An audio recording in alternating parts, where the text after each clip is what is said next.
everybody? It is I, the Nomad, coming to you live from the wastelands of the internet, coming to bring you the news. Yes, ladies and gentlemen.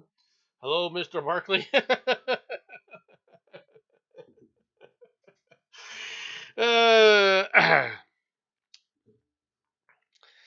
the problem or the issues with Israel um, are interesting, in my opinion. Right? I am not a fan of the Israeli government. I am not a fan of Israel in general. However, I recognize that the people around them are worse. Okay? The 12th century mentality in the soup that they exist within is far worse than they are. All right? That's that's just the way it is. Now, I think that when you talk about buying politicians and things like that, it's a bit overblown. I'm not saying it doesn't exist, but it's a bit overblown. All right. There are manifold issues with that. All right. And if you're worried about Israel buying people, I would be more worried about China buying people because China's corruption is far worse within our system. All right. And it's more of a threat. That's not saying that we shouldn't be putting these Israeli spies in jail. I have no problem putting some of these Israeli spies in jail. I really don't. It's one of the reasons why I had no problem leaving Pollard there. It irritated me when we let him out. Okay. The reason Israel has an atomic weapon right now is due to Pollard more than any other single individual. Okay. If it wasn't for him spying and giving, classified secrets and stuff. All right. But at the same time,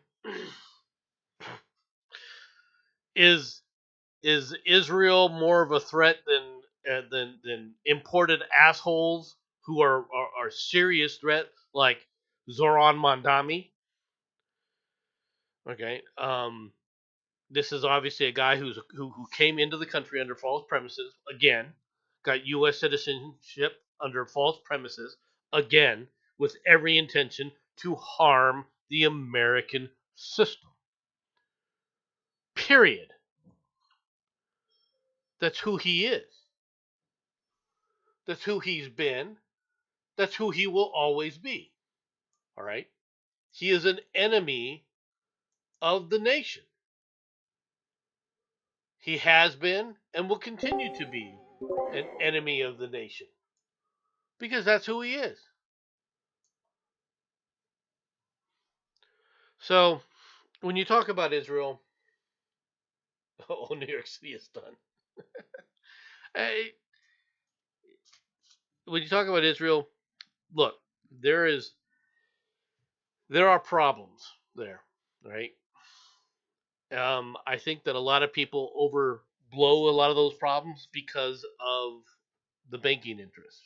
Okay, but we're we'll worry about that at a different time and talk about that in a different day. Let's get to the news. From the Wall Street Journal, written by Yaroslav Trofimov, right? As Putin digs in, a long and different war with Ukraine looms.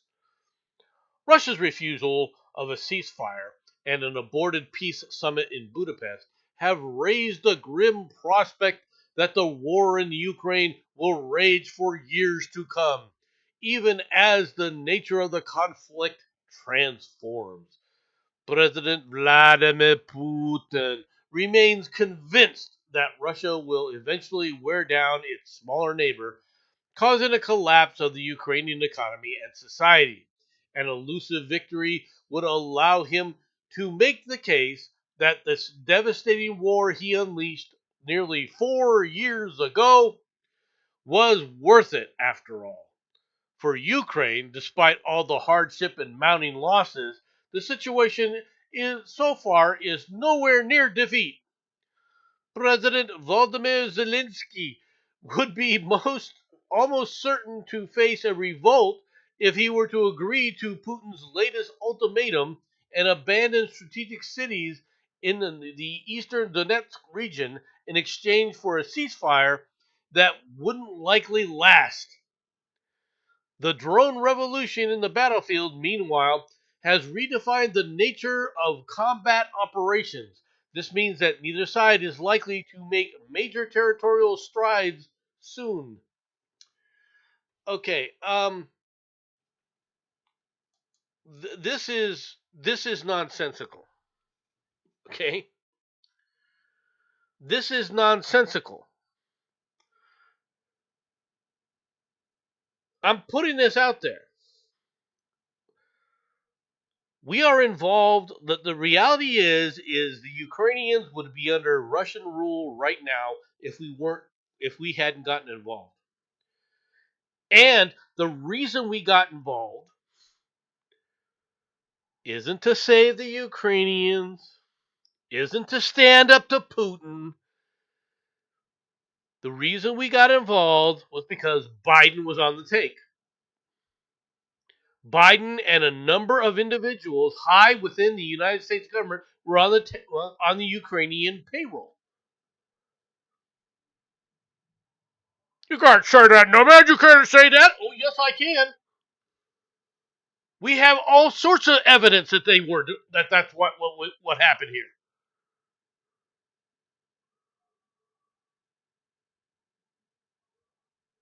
Zelensky blackmailed Biden because he knew he could do it.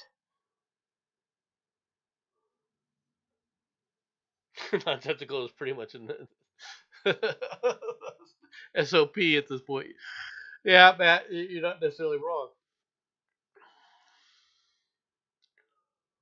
But that's the reality of this right now. Okay? Now, the other part that I say is bullshit about this is the idea that this that it's unlikely for one of these areas to sit up there and make um significant gains. Well, let's just take a look here. All right, take a look right here. It was only like 3 weeks ago when the Russians were clear down in the air. Now the Russians are clear up in here, getting ready to seal this pocket all around Murad and Pokrovsk. Now I know people are like, "Well, what about here? What about here?" It shows the Russians are pulling back. They say the Russians are pulling back, and they've made all this work here. They're going to cut this road system here. Is what they're going to do, and when that road system gets cut, that leaves M30 as their only freaking major way of supplying this area for the Ukrainians.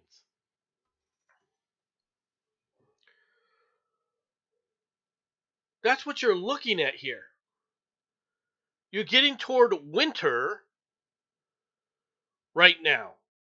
Now, a lot of people keep talking about our Tomahawk systems, okay, and that the Russians are, they're paying a price, and they are, okay. But the reality is you have jackasses like this, right?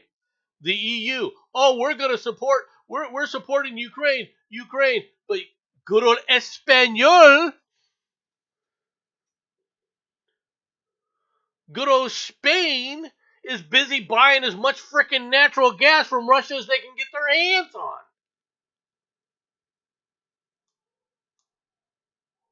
The EU talks a good game, but when it comes right down to it, they don't give a shit. They're not willing to do what's necessary to actually beat the Russians. And the only thing holding the Russians back at this point is U.S. aid.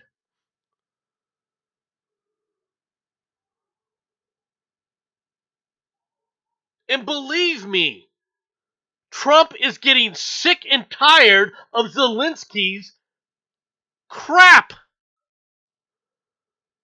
Now, he knows that Putin's a bad guy. Everybody does.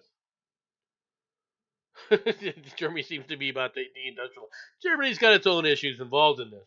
All right, but it has to do with the fact that they're internally they're coming apart at the seams.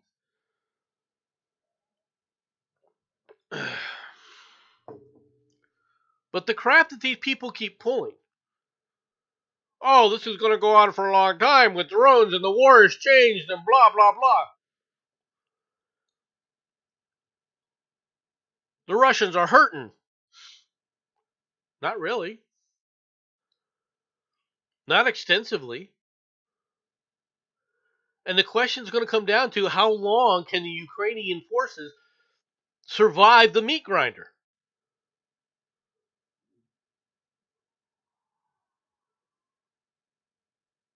How long can they survive it? Now, while the meat grinder is tearing up Russians at a really high rate, we never get to hear about how badly the meat grinder is tearing up the Ukrainians.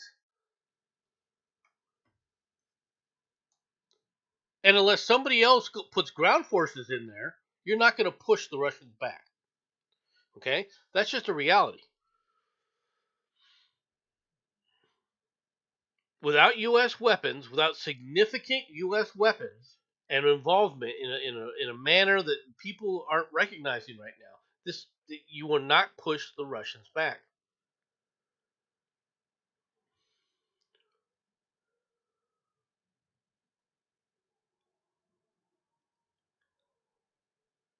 And this winter, if it's a severe winter, could be the turning point. We'll wait and see. But you're not going to defeat Russia unless you do one thing, and that is take control of the air. All right? And right now, I don't see anything. I don't see any possibility of that happening at this point. Could we do something? Sure. Could there be a significant increase in the capabilities and usage, all right, of air power by the Ukrainians in the upcoming weeks? Overwhelmingly? Is it possible? No. They don't have the planes. They don't have the infrastructure to conduct those kinds of operations at this point. Everyone's talking about how quickly the Ukrainians. I was listening to a guy talk about how fast the Ukrainians, learn these things and learn like how the Patriot system works and blah blah blah blah blah, and they understand all this stuff and how quickly they adapt. They learned all this. Learning it isn't the issue.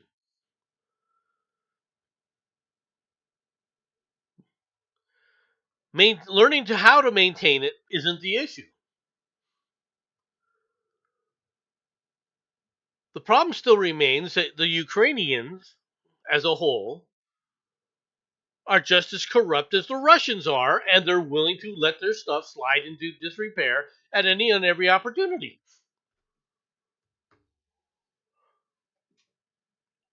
We could give them all the systems we want. We could give them all the tomahawks we want. It's not going to make any difference.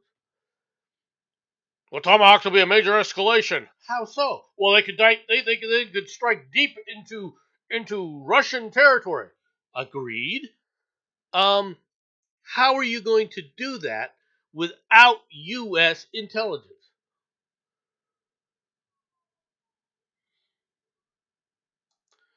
You see, everything revolves around the U.S. staying involved in this. All we have to do to end this is just say, okay, we're not going to give you any intel anymore, and the Russians will make great strides once again.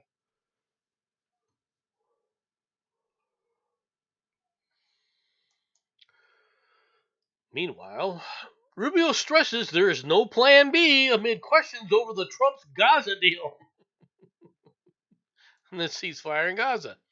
U.S. Secretary of State Marco Rubio said Friday that the United States continued to support Israel and was committed to the ceasefire in Gaza, even as the deal has continued to face hurdles and Israelis have questioned exactly how the deal will be sustained and how much the U.S. administration will dictate Israeli military actions.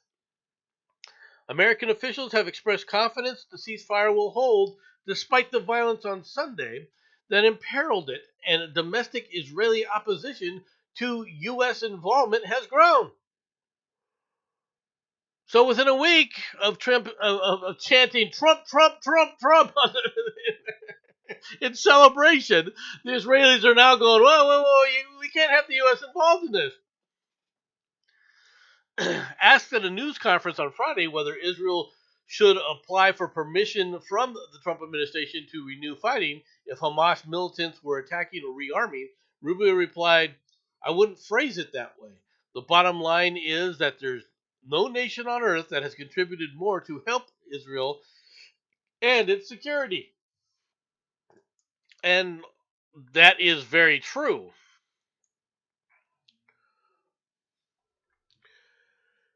But right now, the question remains how do you get rid of Hamas and how do you force Hamas to disarm? Meanwhile, the Palestinians are running around. We will not have anybody over us. We will not have any foreign assets over us. We will not sit there and give up our sovereignty to anyone. These are the same people who had no problem trying to support the sovereignty of Egypt, the sovereignty of Jordan, the sovereignty of Iraq, right, in Syria, as they all one by one attacked Israel back in the day, trying to join with each side with the idea that somehow any Muslim country over Jerusalem would have been better for them than Israel. That was their philosophy. That's why the Palestinians are a problem right now. And wherever the Palestinians go, they're a destabilizing influence. This is why Egypt doesn't want them. This is why Jordan doesn't want them. This is why Syria doesn't want them. No one around the region wants the Palestinians because they're a destabilizing radical influence and they're lunatics.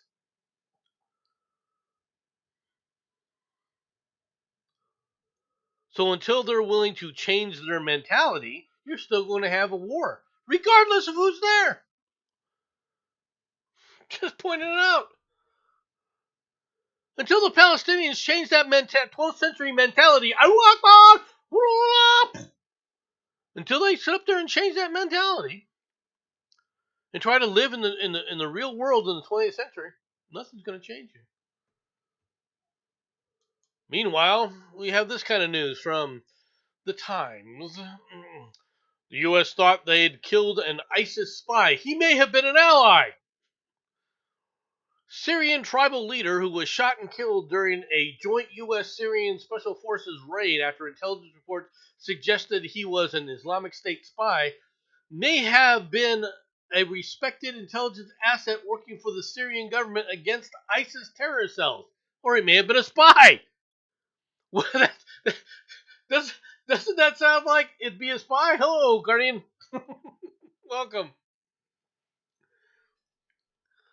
Doesn't that sound like a spy? Somebody embedded, right, one way or the other? Oh, Khalid al-Masoud al-Badari, 36, was shot twice at his home in al-Dumaryar, right, northeast of Damascus, in a pre-dawn raid last Saturday. The Americans were so sure that they had killed an ISIS espionage chief that Tom Barak, an envoy to Syria and Lebanon, celebrated with a post on X saying Syria is back to our side. However, it seems likely that Badari, whose death has caused fury amongst the Bedouin tribes in the central Badia,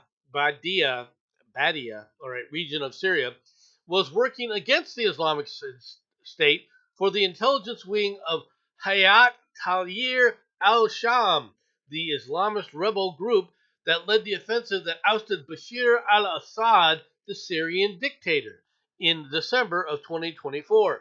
Okay, here's the problem that you've got there. Okay, the Bedouins are Sunnis. They ousted, all right, the Alawites, which were a Shia sect of tribal sect. Okay, ISIS are Sunnis. So the idea that this guy wouldn't just turn around and go, now that I'm part of the winning side, I'm now going to start acting like ISIS or get in bed with ISIS. All right, to say that that didn't happen and that the Bedouins are all upset, the Bedouins were upset because they were killing ISIS people.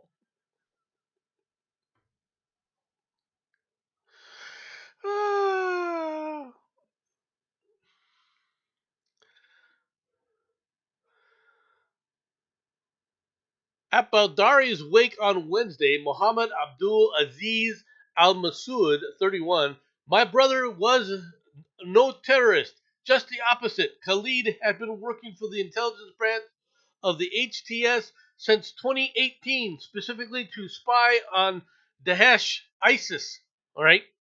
He was killed as enemies supplied the Americans with false reports against him. Well, okay. Now, I'm not saying that that's not possible, all right? That this guy was not the the, the enemy per se, all right? And I'm not saying that we may have gotten false intelligence from somebody and did their dirty work for them, because that's very possible. But the reality is none of these people are good. In a group of bad people, who do you decide our friends are? And if this guy had turned against the United States, which is quite probable,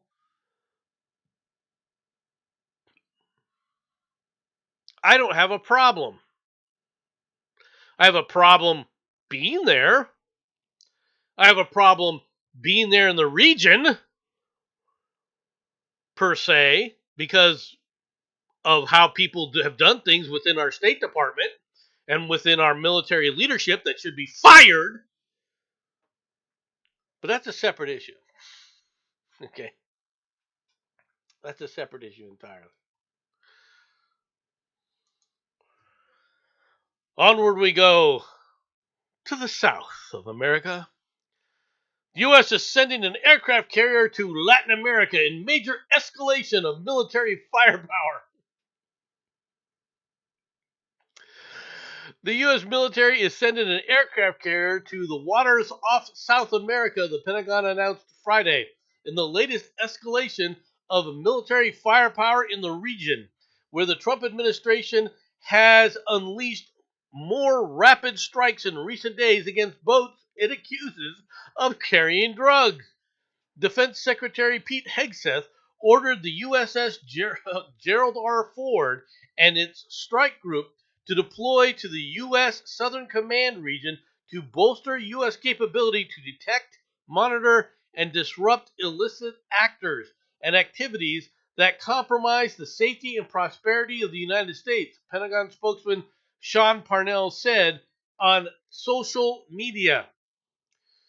The USS Ford, which has 5 destroyers in its strike group, right? That's it, 5 destroyers. All right, is now deployed to the Mediterranean Sea. One of its destroyers is in the Arabian Sea, and another is in the Red Sea. A person familiar with the operation told the Associated Press. As of Friday, the aircraft carrier was in port in Croatia on the Adriatic Sea. Poor fish are strung out. All right. Now, first of all, this shows you Konstantin Toropin. All right. You're an idiot. Okay. You are an idiot. Now, why do I say that? Because, I don't know, maybe the Gerald R. Ford, which is our latest super carrier. Okay, for those who don't know, The Gerald R4. Hey, Oz. Welcome. Sharardi says hi to Sharardi. The Gerald R. Ford. By the way, it's my sister's birthday. For those who just as a FYI thing. Um, I hope Mary has a good day. So the Gerald R. Ford has a lot of the newest technology with it. Okay. However, it has also been plagued. Okay. The word is plagued with all sorts of little issues. Moving it out of the Middle East and moving it back into the Caribbean. Okay. Is something that the Pentagon is doing so that they can spin the strike group up. They're obviously having massive problems, all right, in the continuing operations with this carrier. So let's move it closer to home so that they can work out the bugs, all right, as on more of a training type of exercise out there in the region. Now, it like I said, it is the most advanced carrier system we have. It has a lot of new stuff on it that could be used to help with this interdiction issue. But I think that this just shows that there's less of an issue with. I don't think it shows so much of an issue, rather, of we're escalating the situation. I think it has more to do with the fact that by doing this operationally, we can slowly spin this up in a more and work up this whole group in a better manner. And I think that's what the Pentagon is actually thinking. That's why they called the Ford back. We have 11 strike groups. The Ford is just one of them.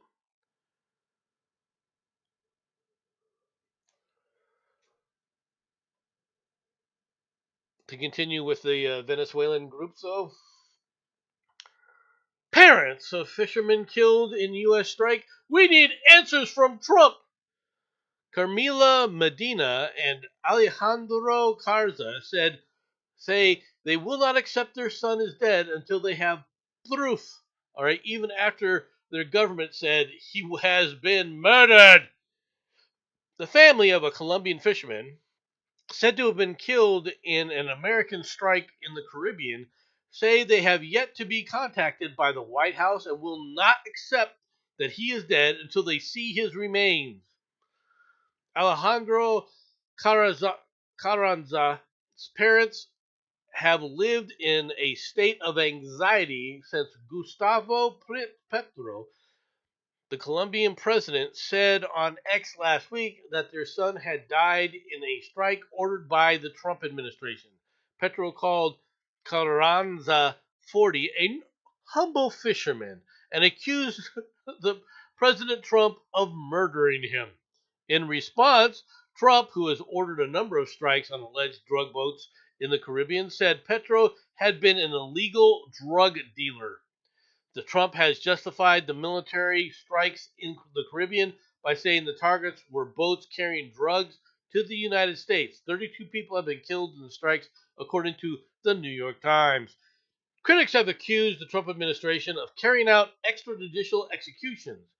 In Los Cardenales de Carrara, the village near the city of Santa Marta in the northern Colombia, Carranza's family members insisted he was innocent and said they were holding out hope he was still alive. Uh-huh. Okay. And then you have this crap, okay, where why Trump can't launch a ground operation in Venezuela by Lubia Luluco, all right, from Pravda. President Donald Trump has announced a potential U.S. ground operation in Venezuela aimed at dismantling drug cartels. The American media reported that B-1 Lancer bomber had flown near Venezuelan airspace, seen as a prelude to such an invasion. However, analysts agree that the operation is highly unlikely to happen for several compelling reasons. Strong Venezuelan resistance. Yeah, the Venezuelan armed forces remain among the strongest and most motivated in the region. Fighting in urban areas would lead to heavy casualties among U.S. troops, sparking anti-war protests. Political backlash. Democrats are already outraged. Right now, granted, this is probably the only one that makes a difference, but it's not the Democrats you have to worry about; it's the Republicans. All right, Russia and China. This is one of the reasons why it would happen, not why it wouldn't. Right? Economic repercussions. Like what? Global oil prices soaring. A worsening inflation in the U.S. Sorry, but that's a joke. Okay. Now, why did I talk about these stories? All right. First of all, if you see the boat that this guy, the supposed fisherman from Colombia, was on, it's a drug boat. It's not a fishing boat. It's another one of these crafts that have multiple fast engines on the back that has no real fishing equipment on it. And this thing going out there, oh, he's just a fisherman. You're a bunch of liars. Okay? He was sitting up there smuggling drugs. The idea that he isn't smuggling drugs is ridiculous. High speed fishing. Right? If you see the boat that he was on, it was obviously not a fishing boat. Number one. Number two is these attacks, and I will say this, right? Is it possible that we're going to hit the wrong things in the ocean? The answer is yes. The answer is yes. Okay. Now, is this the best way that we should go about these things with airstrikes and so forth? Probably not. Right?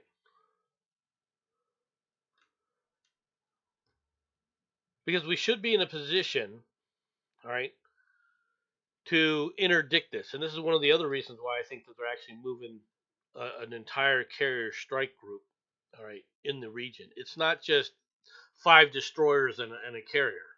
Okay, if you move an entire strike group in there, you're talking about 50 vessels or so, 40 to 50 vessels. You can cover a hell of a lot larger area now. Okay, and minimally use air assets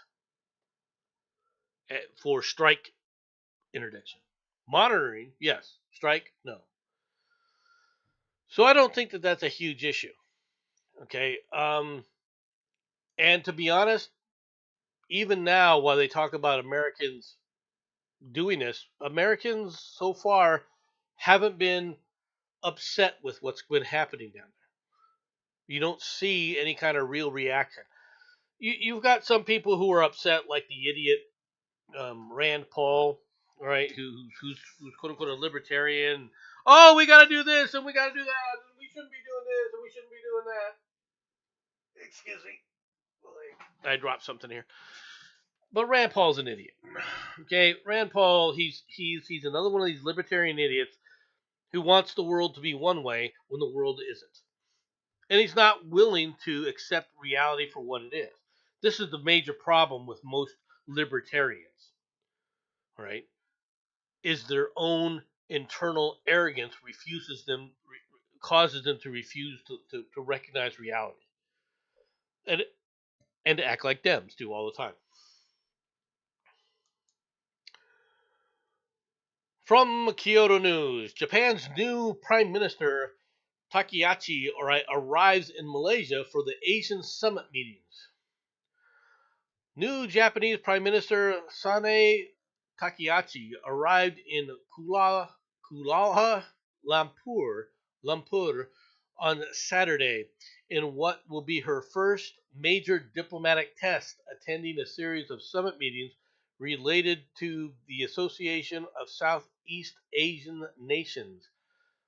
Takahashi is making a 3-day trip to Malaysian capital just days before being elected, or days after, excuse me, being elected Japan's first female premier. The conservative leader hopes to make her presence felt on the international stage prior to her meeting with U.S. President Donald Trump on Tuesday in Tokyo. The Japanese government seeks to bolster relations with nations in Southeast Asia where key sea lanes are located and economic growth continues. I hope to build close relations with ASEAN leaders, all right, and produce great results, Takahashi told reporters ahead of her departure. Um, First of all, foreign policy probably is her forte, but she is more of a hawk on immigration, and that has caused a lot of angst amongst several of the other Western powers. Okay, it hasn't caused angst, obviously, with the United States. The problem that they have with the United States is, quite frankly, tariffs, which are harming the Japanese economy significantly. Okay, she also apparently likes heavy metal. All right. A lot of people think that she's going to be very similar to Thatcher in Britain, have the same kind of stature. All right.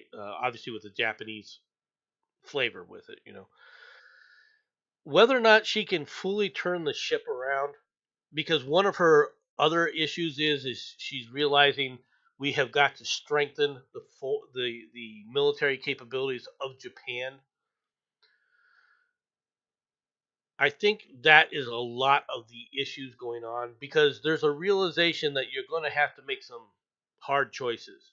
Right now, Japan has also been making deals with Russia. So this idea that somehow we can isolate Russia without our allies involved in this, and this is a problem with the Europeans, because when Japan says, "Well, you're telling us to help you, you know, against the Russians, to contain the Russians in support of the Ukraine," but Europe isn't doing it, so why should we? Why should we follow your lead? And they got a point, because, quite frankly, the Europeans aren't serious about isolating Russia or helping the Ukrainians. They aren't. So it's going to be the relationship is going to get a lot more aggressive. Okay, it is what it is.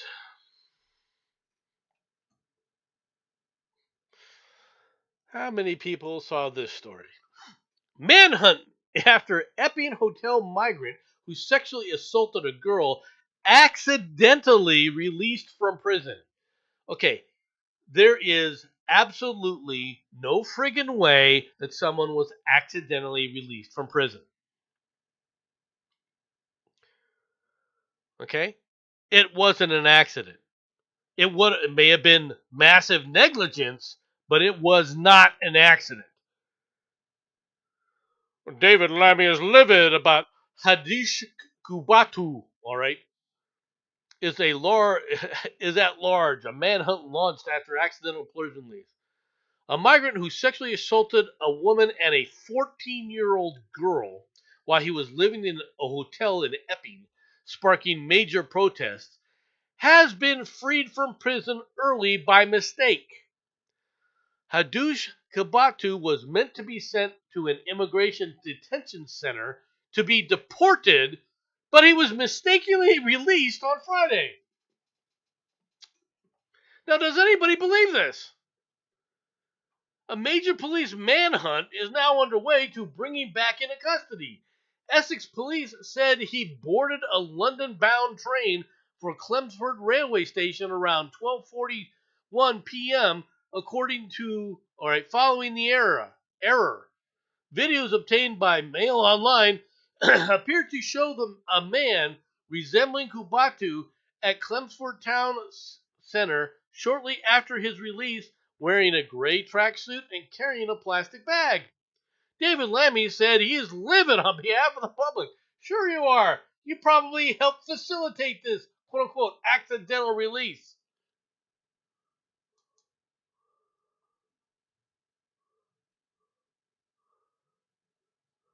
Kerr Stammer said the mistaken release was totally unacceptable and the government is supporting police to trying to track him down.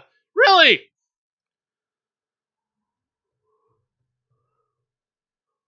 If you're in prison and let's say your name is Fred, okay, and John is to be released, okay, and instead a guy says, "Come on, John," and motions to you as you, Fred, to go up there. Okay, mistaken identity. But you've got still 2 to 3 more layers of identification that it has to take place before you're released. You go from point A to point B within the same prison. They confirm your identity. You go to the next thing where your identity is reconfirmed, and you go to the final stage where it is finally reconfirmed. So, how did this guy get accidentally released? It wasn't an accident. Now, if you come back and go, well, the paperwork was confusing, at that point, if the paperwork was confusing, normally you would call your supervisor or get your supervisors to call up higher to find out what's going on and why these papers are confusing. This was not an accident. They released a violent criminal alien back on the streets, just like they do in the United States all the damn time. And it's not an accident when they do it here either. At least they've stopped about that. I'm confused. Just let him go.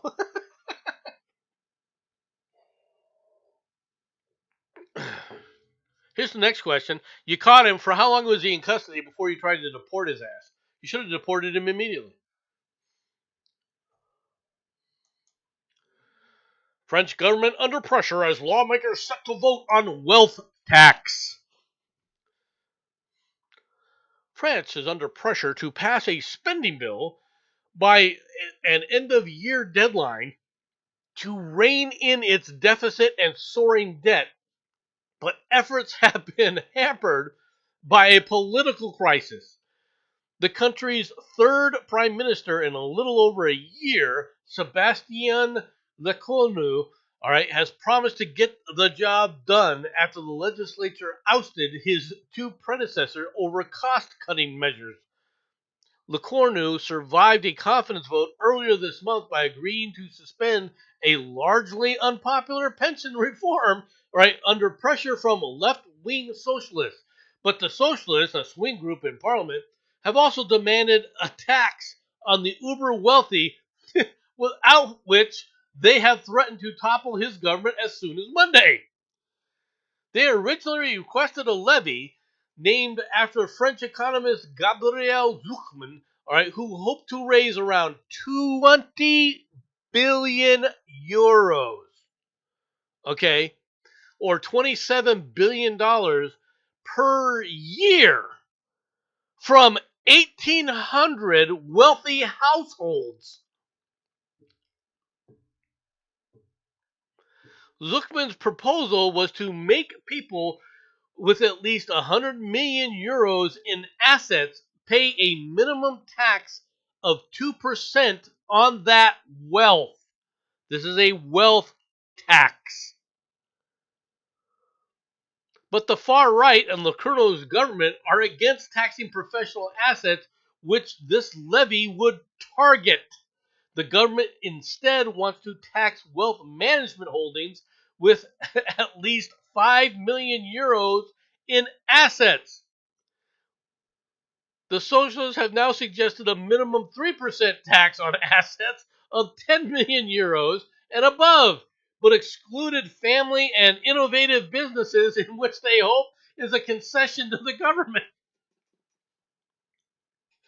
Okay, this goes down to the question of how much is a stock worth. You see, a lot of these people who talk about wealth, they're talking about wealth in that hasn't been realized yet. So if you're talking about wealth that's been realized, you can tax it at 3%, but you take 3% now, 3% every year, year after year after year. What's going to happen is those people are going to leave, and they're not going to sit up there and repurchase shit until so they can avoid the tax. That's what's going to happen. Anybody who thinks otherwise is just fooling themselves. You're just kidding yourself if you think that you're going to do anything else with this. This isn't going to solve the problem. 20 billion francs, right? Or 2 billion from 180 households every year is what they're thinking. Now, what moronic economist says that? What moronic economist thinks that that's going to work? Like I said, one of the problems that they're going to have is people are just going to leave. They're going to sell the assets off and then they're going to leave. And it's not going to generate wealth anymore. And this becomes the issue.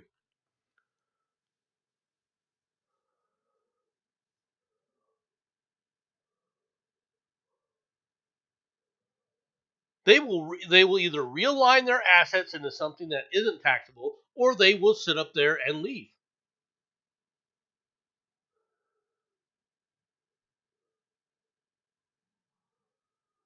But saying that you're going to sit up there and produce this tax, and that somehow, some way, that the people who are being taxed on wealth, I want you to understand this is on wealth, are going to continue to have that same amount of wealth every year is nonsensical. That's just stupid.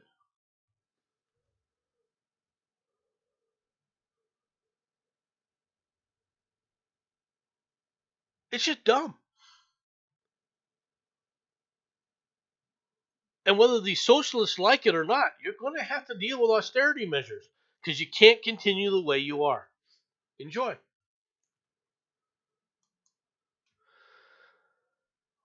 Ontario Premier says he'll pull an ad that upset Trump so that trade talks between Canada and the U.S. could resume.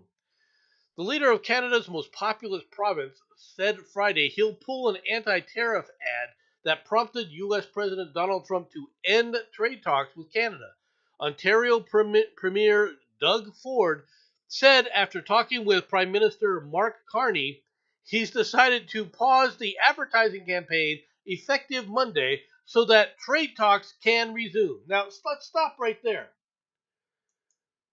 You're telling me that the government, the tax dollars, Canadian tax dollars, were used to fund an advertising campaign effectively attacking American president, specifically Donald Trump, with tariffs.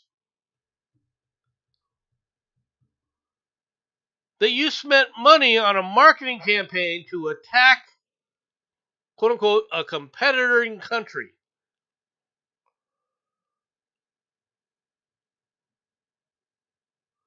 We have achieved our goal, having reached U.S. audiences at the highest levels, Ford said in a statement. Our intention was always to initiate a conversation about the kind of economy that Americans want to build. Screw you! You're going to get an economy that you freaking deserve, which is shit economy. You Canadians, You got the wrong view of Americans.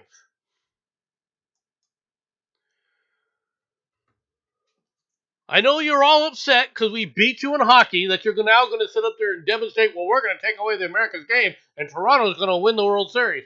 All right. Have at it. Because that's going to be the only thing you're going to be celebrating this year. Trump was exactly right. You're going to spend government money, all right, to protest us. What kind of idiots are the Canadians? You're going to sit up there and tell me that you think it's worth your money to attack a foreign country with advertising paid for by you just because you don't like the Cheeto Fuhrer and that it was aimed toward Americans?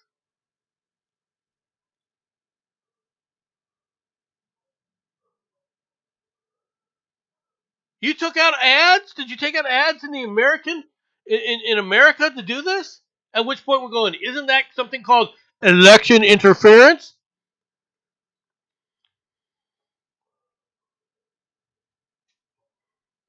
People wonder why I despise Canucks. That's just one example.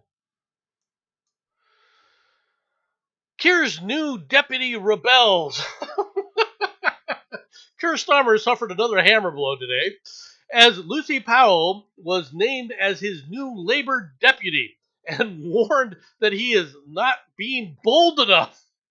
Ms. Powell, who was sacked from the cabinet by the Prime Minister just last month, saw off Education Secretary Bridget Phillipson in the contest. She received 87,407 votes compared to 73,536 for her rival, a margin of 54% to 46%. Right? Although the turnout was a dismal 16.6%. In her victory speech in central London, Ms. Powell said the party is in the fight of our lives.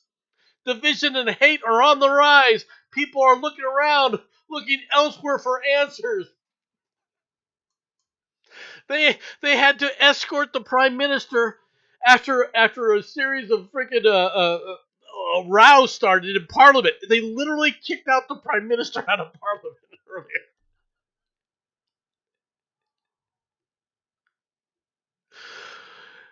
You guys on the in Labor are leftists. You're Marxist leftist lunatics, and your policies don't work. You guys sit up there and push division and hate. The left is constantly talking about, well, you're leftists and hate and division and everything. It's how you guys run. It's what you run on. Your whole policy, the whole labor movement, the whole socialist leftist movement is all based on one thing, right? It's based on division and hate and jealousy. Someone has more than you, and that's why you're suffering. It's someone else's fault that you're suffering. And we're going to fix it. And of course, because it's a lie for the most part, there are people who are suffering, yes.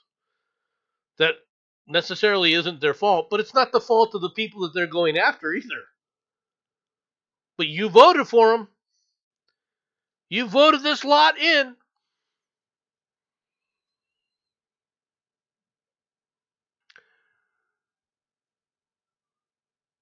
You guys got a lot of problems. And trying to reenact the labor quotas, all right, from the EU wasn't a good move. Just put it out there. From the smoking gun. A customer who claimed that he was stabbed by a pair of syringes taped to the side of a toilet in a bathroom in a Walmart in New Mexico told cops that been it had just been used by a suspect wearing a t-shirt with a demonic symbol on it. The purported incident last month is detailed in reports prepared by the Framingham Police Department, in which was has been unable to confirm an account provided to them by Jason Rolfe all right, a 51-year-old Colorado resident. After a long wait to use the bathroom, Roth told cops a male exited a stall and he went in right after. According to the police, Roth told us he immediately sat down on the toilet and felt syringes against his skin, although he was unsure if the syringes actually drew blood. Roth said that the prior stall was occupied by a Hispanic or a Native American male wearing a black t shirt which had a demonic symbol on it. After reportedly sitting on the syringes which contained a pink fluid, Roth, of course, took a picture of these sharps which were affixed to the toilet bowl with a white medical tape. The photo seen at the right was released by the police. Roth said Walmart staff did not appear to care about the situation, investigators report. The police review of store surveillance footage has not identified any suspects. A preliminary test on the syringe's contents returned inconclusive results. Further testing will be conducted by the New Mexico Department of Public Safety's forensic lab. The current case status is inactive. Um, so something isn't right here. Okay? Now, if it was in a Walmart, that's not a Starbucks, thing. It's a Walmart thing. I'm not saying that this didn't happen, right? Very possibly could have. Okay. Store surveillance videos within Walmarts are pretty, you know, they're everywhere, right? To be fair, if they work for Walmart, they're dead inside, right? Uh,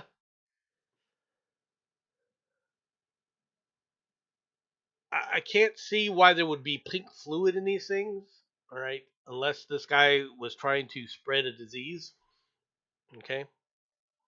That would be my biggest concern with this, to be honest. Um, this guy said that he isn't sure it broke the skin. Dude, you should go to should have gone to the hospital immediately to had it checked out. Seriously, Jason Roth, you should have had this checked out immediately.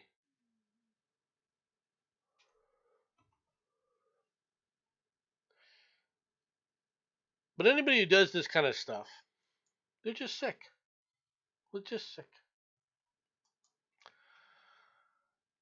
Sports betting guru Sugar caught with one-way ticket to Colombia in bizarre prelude to explosive NBA gambling case.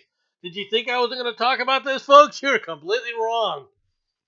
A sports betting guru ensnared in the explosive NBA gambling scandal tried to flee the country in January with $10,000 and a one-way ticket to Colombia as feds closed in on a separate case, court papers reveal. Shane Sugar Hennon, 40, was nabbed at a Las Vegas Harry Reid International Airport in January as feds pursued a point-shaving case against him and exiled NBA player John Tay Porter that served as a prelude to the stunning twin indictments unveiled Thursday. The feds accused Hennon, a convicted felon who regularly flaunted his gambling wins on Instagram, of masterminding a scheme in which Porter would pull himself out of games with bogus injuries to score big on sports bets. Okay, gambling in sports, especially pro sports throughout the country, is out of control. It's completely out of control.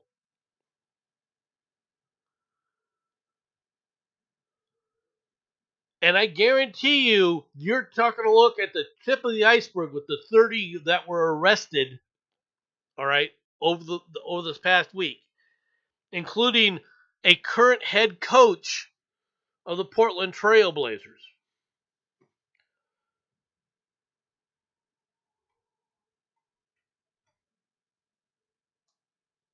Gambling is completely out of control in the pro sports right now, and all of the pro sports.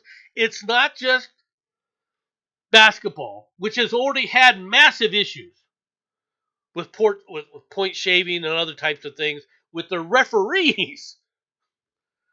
Where the one referee who was convicted stating that he knew for a fact that 58 out of the 60 referees for the NBA were on the take.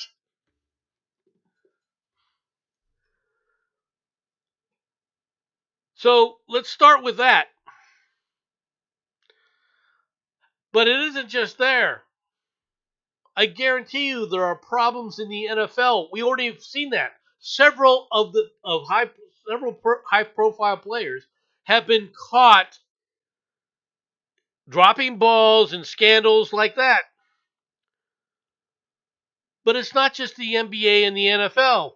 And the NFL is in for a world of hurt because when they really go down on the NFL, and Katas Patel has said they're next. Okay, it isn't about they don't like Trump, and it isn't just the NFL and the NBA. Major League Baseball has massive issues going on right now. Golf and soccer are the same.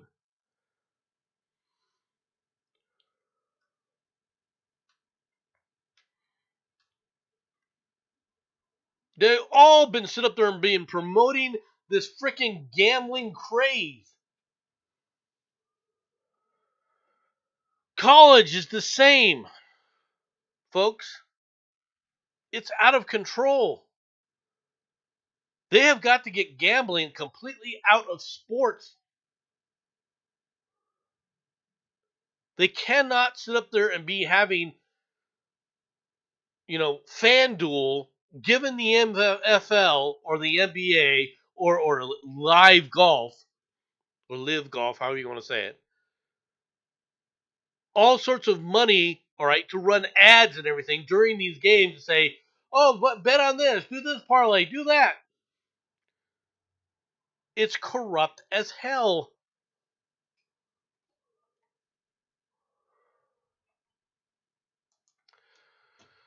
Tropical storm Melissa forecast to become a major hurricane barrels toward Jamaica and Cuba. Jamaica is dead in the path of this thing. Tropical storm Melissa is expected to intensify into a hurricane in the Caribbean on Saturday, bringing with it a catastrophic flash flooding and potential landslides. The slow-moving storm is already responsible for deaths of at least 3 people in Haiti. Meteorologists are warned that the storm could become a Category 4 hurricane, bringing major rainfall and destructive winds to the island of Jamaica. A hurricane warning is in effect for Jamaica, and a hurricane watch is in place for the southwestern peninsula of Haiti, with the border which borders the Dominican Republic to Port-au-Prince. Watches could also be in effect for portions of eastern Cuba later today, and a total rainfall of 4 to 8 inches, with amounts up to 12 inches possible on Tuesday. All right. The problem with this kind of a hurricane is it's churning up slowly and it's not moving fast. So the amount of rain it can pour onto anything, right? It's got all day to pour rain. The more time the rain clouds are pouring rain on you, the more rain you're going to get, and yes, it could lead to catastrophic flooding. Jamaica could be really badly hit from the way this storm is located. The models at this point don't show landfall hitting the United States, however. So the U.S. is more on a let's wait and see what happens when it turns north. And it will turn north at some point. What it does when it does that, who knows? Vought promised to use the shutdown to shutter the bureaucracy. It didn't go as planned by Politico. The mastermind of President Donald Trump's effort to downsize the federal workforce, Russ Vought promised to use the government shutdown to advance his goal of shuttering the bureaucracy. Presented with a layoff plan that would have been moved in that direction, the officials at the Department of Health and Human Services scaled it back, Politico has learned. It was another example, like several during the layoffs led by Elon Musk's Department of Government Efficiency this spring, in which Trump's agency heads have pushed back successfully against top down cuts they viewed as reckless. Politico obtained an HHS document from late September, the shutdown's eve, that said that the department wanted to cut nearly 8,000 jobs based on guidance from Vaught's budget office. On October 10th, HHS went ahead with 1,760. In the 2 weeks since, the number has dwindled to 954 as the department has rescinded nearly half of the total, blaming a coding error. Okay, say what you want, Politico. This is going to happen. And yes, I know that there are boll weevils throughout the bureaucracy trying to prevent this at every opportunity, especially in HHS.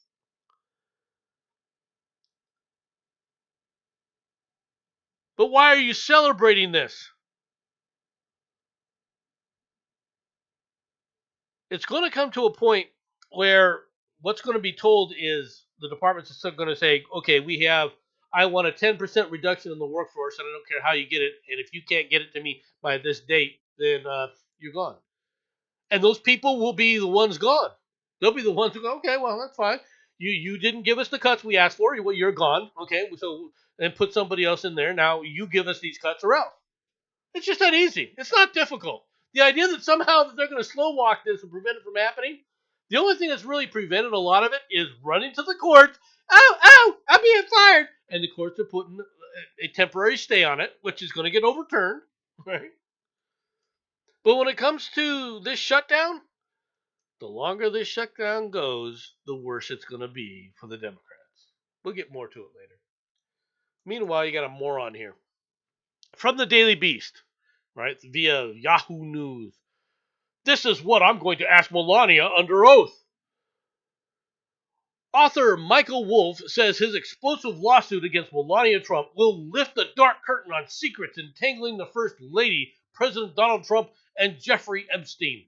Trump's biographer and co-host of the Daily Beast hit podcast Inside Trump's Head sued Melania on Tuesday, accusing her of assaulting his free speech and trying to stifle legitimate inquiry into the late convicted sex offender. Dude, you're going to get nothing. Your lawsuit is going to get tossed. Okay? Now, it doesn't matter that you filed it in the state of New York. Okay? It's not.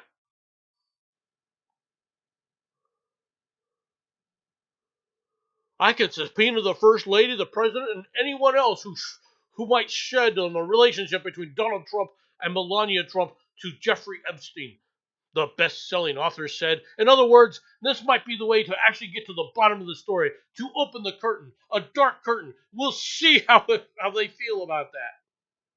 Dude, this court's going to sit up there and get tossed. This case is going to get tossed. You have no merit. And you're dumb enough to come back and say, okay, the reason I'm suing you is you're trying to violate my freedom of speech. Are you freaking kidding me?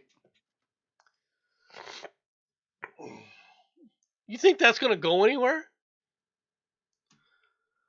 They don't dare sit up there and let a lawsuit like that go forward. Do you realize how that'll be used? What a dumbass. Department of War receives $130 million from a mystery donor to cover troop salaries during the shutdown. The Pentagon said Friday it accepted an anonymous $130 million donation to help cover military paychecks during the government shutdown, an unprecedented move that has sparked questions over its legality. It's perfectly legal, folks. And anybody who sits up there and says that it sparks it is just bullshit. President Trump announced the gift on Thursday, telling supporters that a friend sent a check to make up for what he called the Democrat shutdown. He said the donor, whom he did not name, loves the military and loves the country and wanted no recognition. Okay.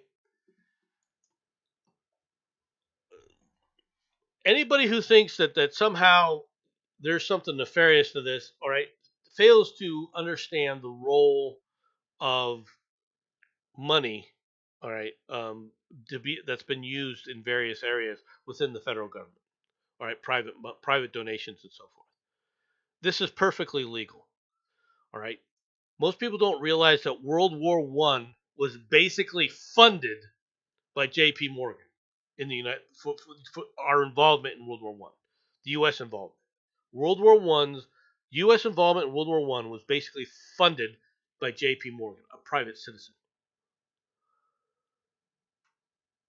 because we did not have the financial assets, okay, at that time. This just gives you an example of people. Oh, it's going to be a thing. No, it's not. And what are they doing? This guy sits up there and wants the military to not suffer, and so he's doing these things to do it, to prevent them from suffering. Could this be something to look at? Sure. But to be honest, the Democrats did this because they thought that they're not going to catch heat for it. Next week we'll see. When snap cards stop showing, stop renewing, that's when the heat will begin on the Democrats in all seriousness. Because people will start going nuts. You've already seen it. Offended man arrested for ripping a pride flag from a Starbucks wall. A Starbucks patron who was offended by a pride flag hanging in the coffee shop threw his drink on the flag and then ripped it from the wall and stuffed the item in the garbage can, cops report. Tucker Kemp, 31, was arrested yesterday for criminal mischief in connection with a Starbucks in Florida. What a surprise. Investigators say Kemp, seen at the right, entered the Starbucks at around 9:15 a.m., spoke to the manager about being offended by the flag and the fact that they should put an American flag. After the worker explained that it was their policies to display the pride flag, Kemp allegedly decided to take matters into his own hands. He doused the flag with tea and then ripped the flag from the wall and put it in the trash. Cops estimated that Kemp caused about $210 in damages to the wall and the flag. Whatever. A flag which cost $10. All right. Booked into jail on a misdemeanor count, Kemp was freed from custody yesterday afternoon after posting $500 bond. He works as a sales manager at Dignity Memorial, a Tampa Bay area funeral home chain. According to public records, Kemp lives in Clearwater with his wife and young daughter and is a registered Republican. His Facebook intro says, Priorities 1, God; 2, family; 3, business. In a post yesterday, he linked a Fox News story about a purported Bible buying boom in the wake of Charlie Kirk's assassination. Um, if you don't like a pride flag hanging on somebody's thing, and I do think that it would be done, he'd have been better off going, is this what you want from your Starbucks, and put it on social media and try to sit there and get a protest group, all right, to basically ban Starbucks, all right, or boycott rather Starbucks there. Boycott that Starbucks. That would have been a more effective manner of getting these people to start changing their mentality. I understand his sentiment, but you don't rip down people's stuff and throw stuff, making a mess, all right? Then you're just acting like the leftists do.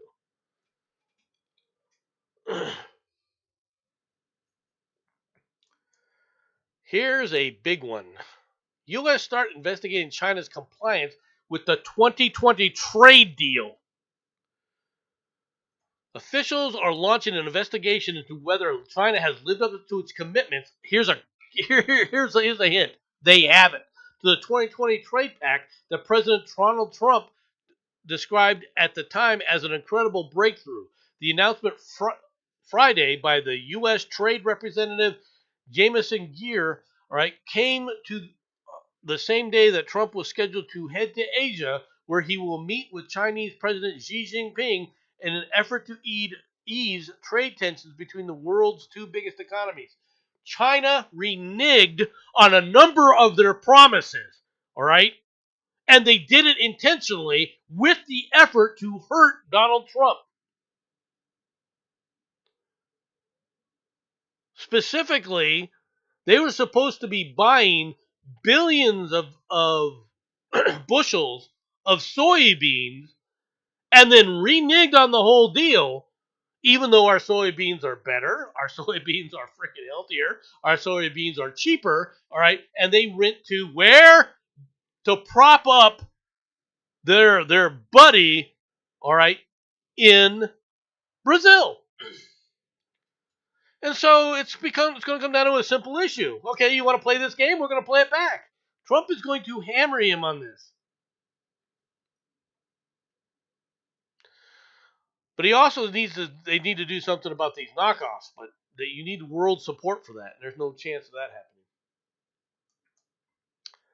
Prosecutor who opposed charging Letitia James was fired for allegedly mishandling case information. Ding, ding, ding, ding, ding. A Virginia federal prosecutor who opposed bringing bank fraud charges against New York Attorney General Letitia James was fired after allegedly mishandling sensitive information related to the case.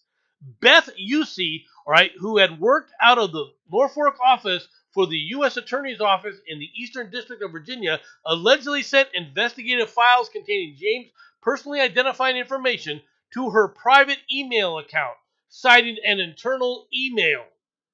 Usey, who had been employed by the Justice Department since 2010, was axed earlier this month because she was trying to boll weevil what's going on.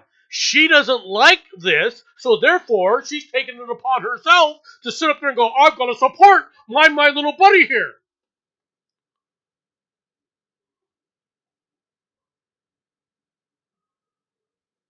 She doesn't want it. She didn't want it. She wanted to protect it.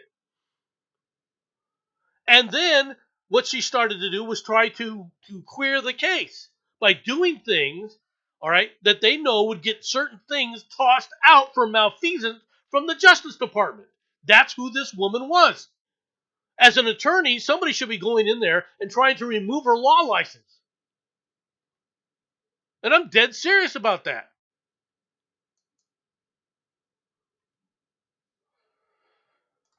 Well, let's take a look at this one, shall we? I'm 37 and still single. After a series of cheaters and ghosters, I was hopeful of finding Mr. Right. Then my mother said something utterly devastating to me. Bell Mooney. Okay. I don't know what that means. All right. It looks like the rest of this is not showing up for the thing. Let's see if we can read, if we can get this, because I want to read the rest of the article. Come on, show me the rest of the article. Right. I don't know who Bell Mooney is, and I don't know why that would be devastating. But I will tell you this, and I apologize. It's obviously not showing. I don't know why it's not showing now. All right.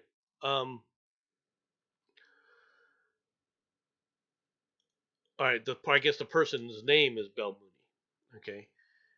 The I can tell you right now, lady, the reason you're getting ghosted, the reason you're having issues, right,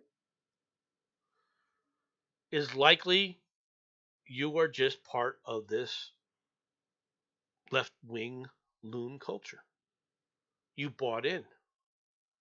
I can be everything to everyone. I am Superwoman. Hear me roar.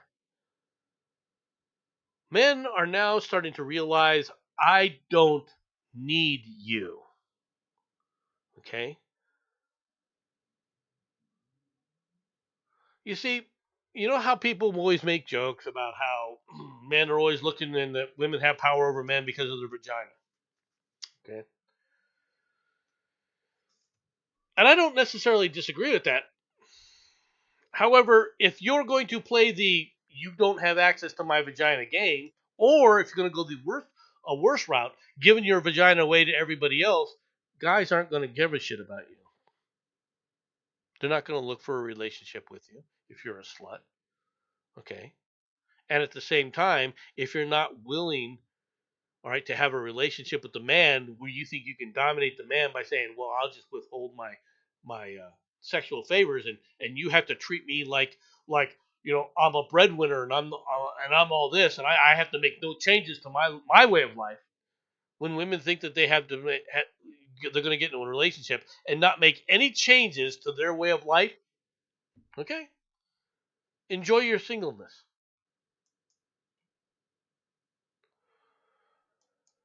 All right, last couple of stories of the day.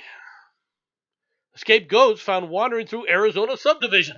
I don't know what it is lately, but goats are freaking getting everywhere. They're getting out all over the place. Police in Arizona are trying to find the owners of some friendly suspects rounded up in a residential subdivision, a small group of goats. The Marana Police Department, which is just up the road, shared photos and videos on social media showing the furry fugitives rounded up at the Colina de Anza subdivision off of Hart Lane in Marana.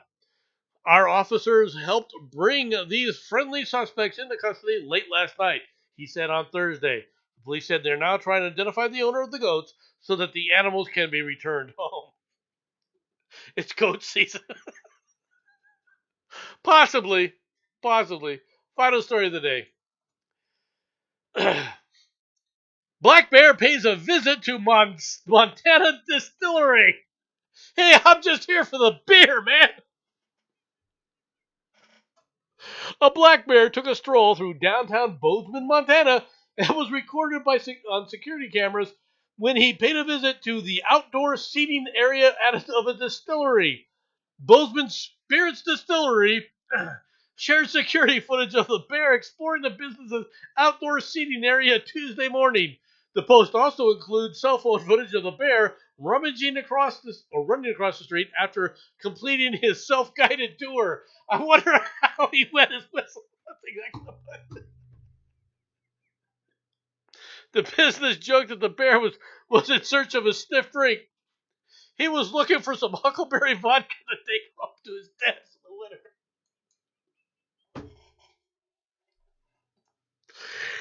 Oh, we've had our share of interesting things and happenings downtown, but this is one of the coolest.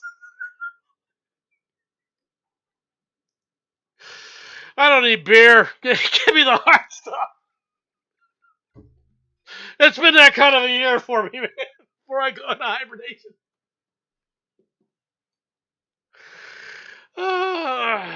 Okay. All right, folks. That's all I've got for the day. I hope you enjoyed the show. Thanks for coming, everybody, and I will talk to you later. Bye bye, everybody.